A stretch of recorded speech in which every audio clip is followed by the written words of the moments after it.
Monsieur Ten, bonjour. Bonjour. Je rappelle que vous êtes secrétaire général adjoint de l'UDPS. Oh, Monsieur Ten, les choses se précisent. La scène est prête. Les dépôts des candidats en cours. La majorité affrute les armes pour affronter ces élections du 23 décembre. Est-ce que l'UDPS est prêt? Bon, merci beaucoup, monsieur le journaliste. Moi, je crois que nous sommes prêts. L'UDPS est prête pour déposer ces différentes listes de candidatures. Mais comme vous le savez, nous avons posé des préalables. Et nous devons nous en tenir à ces préalables. Parce que nous ne voulons pas, en tant que l'UDPS, aller participer à des élections qui seront truquées. Alors, nous sommes très prudents par rapport à ces élections. Nous avons déjà remarqué que le camp du président Kabila a tendance à manipuler ces élections. Et nous pensons que nous, UDPS, nous serons très très prudents. Nous allons déposer nos listes, mais nous allons les observer. S'il arrivait que nos conditions que nous avons posées, notamment la machine à voter, nous n'en avons pas besoin. C'est une machine qui va favoriser la tricherie, et nous le savons. Si cette machine-là est prise en compte, je crois que nous allons nous retirer. Et ça, je le dis sans avoir peur de qui que ce soit. Et il y a aussi la deuxième condition que nous avons posée, c'était par rapport au fichier. Donc il faudrait que ces fichiers-là soient nettoyés. Et si ces fichiers ne sont pas nettoyés, je ne crois pas que l'UDPS va continuer avec ces élections-ci. Et nous allons nous retirer et faire la pression pour que nous puissions obtenir des élections crédibles dans ce pays. Mais ces préalables-là ne sont pas une fuite en avant, monsieur le CGA de l'UDPS. Non, pas une fuite en avant. Mais ils sont prêts, la machine dit que c'est une imprimante, il n'y a pas question de fraude. C'est l'UDPS qui a toujours eu peur des élections selon la majorité La machine au n'est pas pouvoir. une imprimante, c'est de la haute technologie que les gens peuvent manipuler. Qu'est-ce qui empêche que dans des villages, parce que là, il faut reconnaître que dans nos villages, les gens n'ont pas un niveau d'éducation intellectuelle pour vérifier ce qui se passe avec la machine. C'est-à-dire que tu peux voter telle personne, mais la machine imprime une autre carte avec un autre nom. Qui le sait et qui va le vérifier au niveau du village. C'est pourquoi nous disons à l'UDPS que c'est une machine à tricher et nous n'en voulons pas. Donc on ne va pas, tant que cette machine est là, nous n'allons pas participer aux élections. Ne pas participer, n'est-ce pas, c'est l'affaire, la politique de la chaise vide, et puis chercher à tirer les choses en longueur. Ce n'est pas la politique de la chaise vide.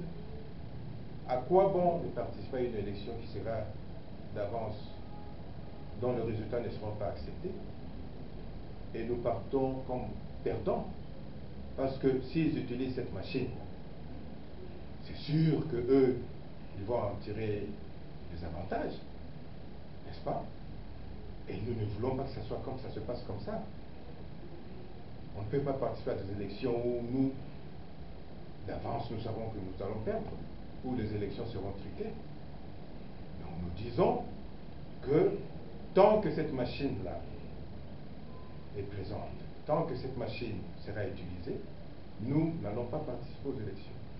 Aujourd'hui, les élections se gagnent par des stratégies.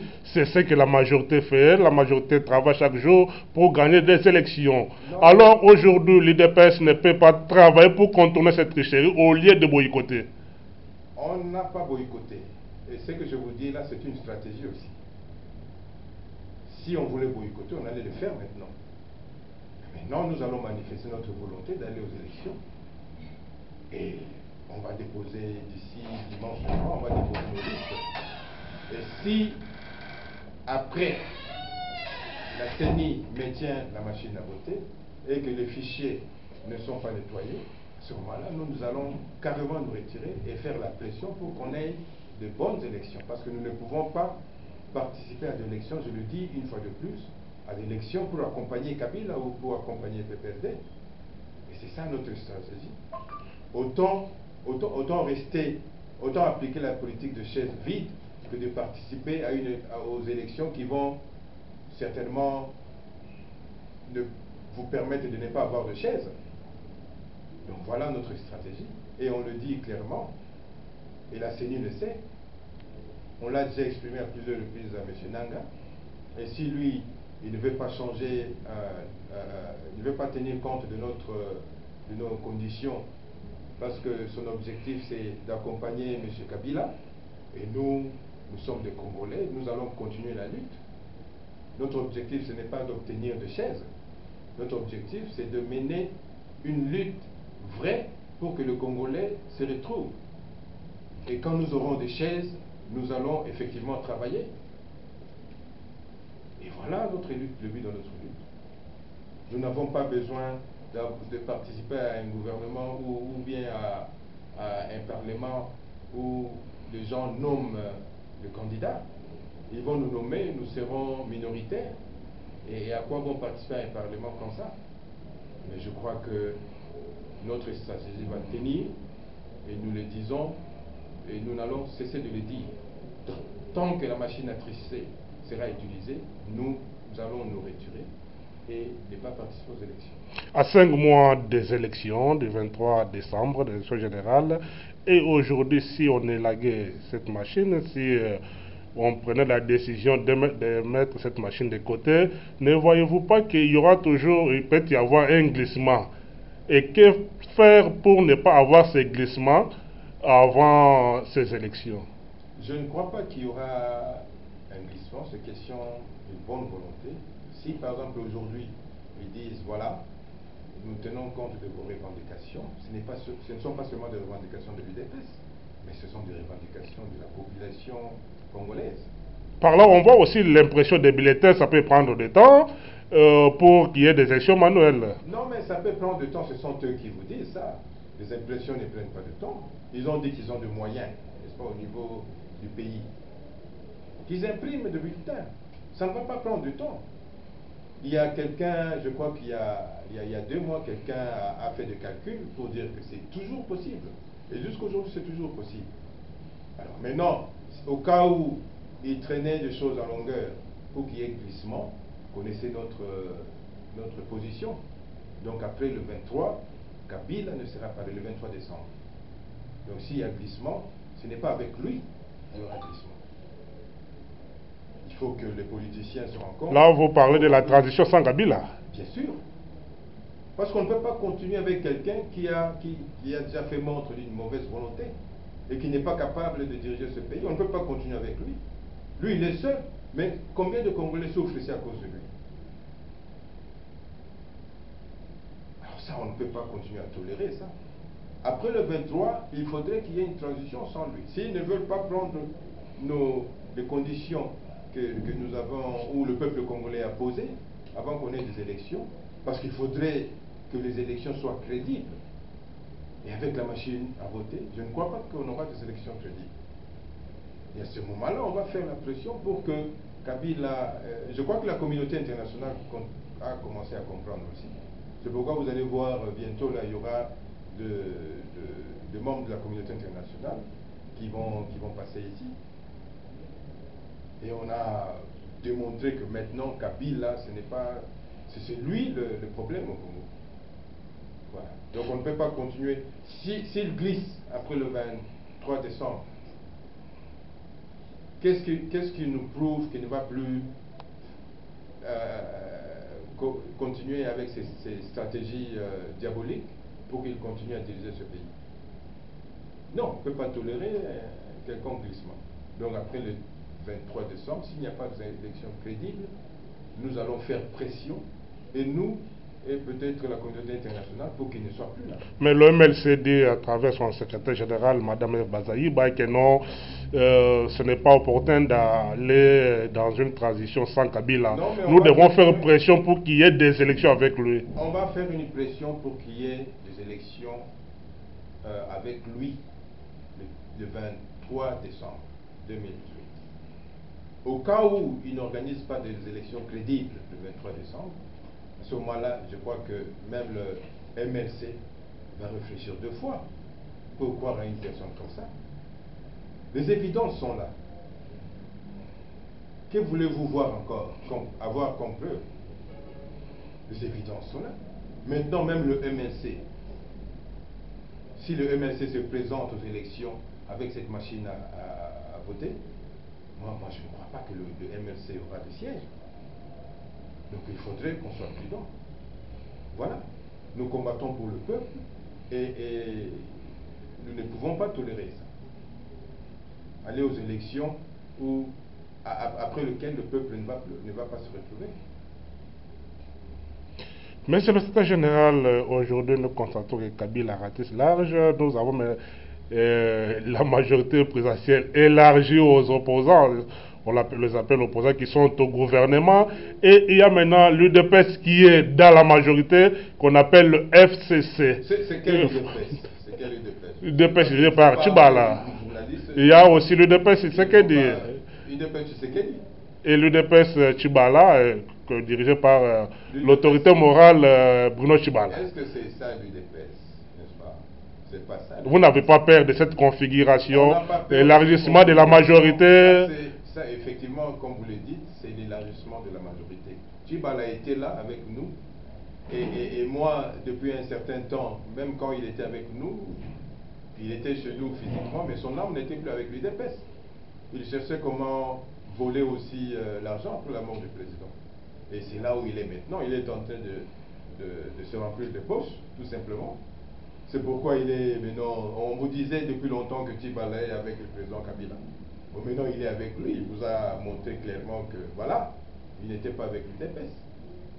Tchibala n'est pas de l'UDPS. Il utilise ce nom tout simplement parce que il est soi-disant membre, il est Premier ministre, il est le chef du gouvernement actuel, et les autres, le ministère des Affaires intérieures ne peuvent pas lui refuser ce nom-là. C'est pourquoi il l'utilise, mais Tchibala n'est pas le président de l'UDPS. Voilà, l'UDPS, il y a un seul parti politique, UDPS, c'est l'UDPS Tshisekedi, que nous dirigeons nous, dont le siège se trouve à la 11e rue du Mété. Cette coalition ne vous fait pas peur? La coalition... Parce que chez vous, on voit comme si vous êtes un peu distrait tant que lui... La coalition FCC ne nous fait pas peur. Vous connaissez la force de l'UDPS et vous connaissez comment la population congolaise croit à l'UDPS. Nous sommes le dernier rempart de cette population-là et nous ne pouvons pas la décevoir. C'est pourquoi nous continuerons à faire la pression, même s'il ne faut pas participer aux élections. Nous allons continuer à faire des élections, de pression pour que le peuple un jour se retrouve. Et on ne peut pas aller aux élections pour accompagner Kabila. C'est ça le but de notre combat. Que le peuple reprenne son pouvoir dans ce pays, que le Congo se développe, que nous puissions avoir un état de droit où le peuple dirige à travers les élections, à travers les votes, ce pays.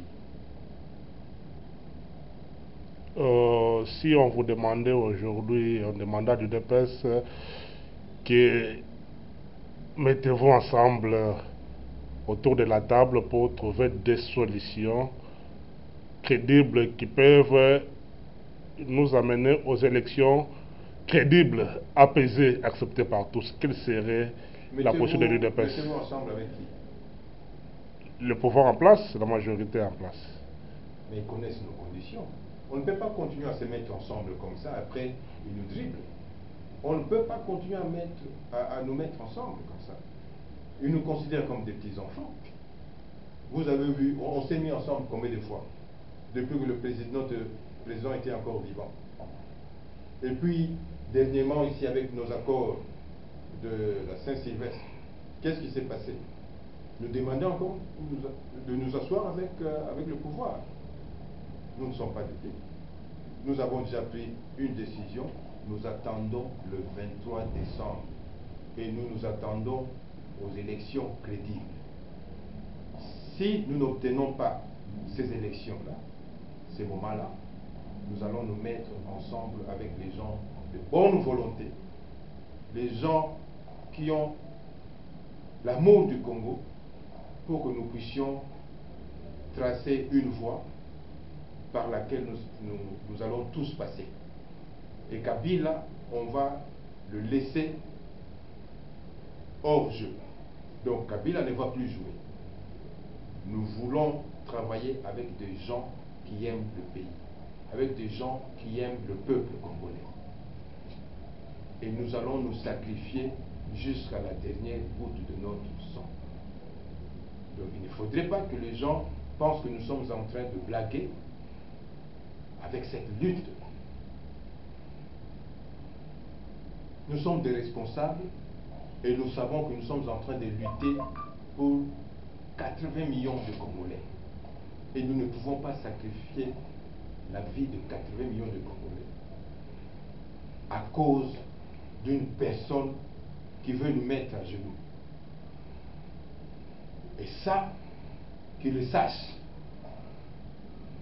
on ne peut plus accepter cela. Soit ils quittent, ou soit ils nous exterminent tous. Et nous sommes très sérieux en le disant. Nous avons tourné en rond depuis l'indépendance, et je crois que cette génération a un objectif de changer les choses. Et nous sommes déterminés à changer les choses. C'est la fin de notre entretien d'aujourd'hui, M. Eteni, secrétaire général de l'UDPS. Je vous remercie. Merci beaucoup, M. le journaliste.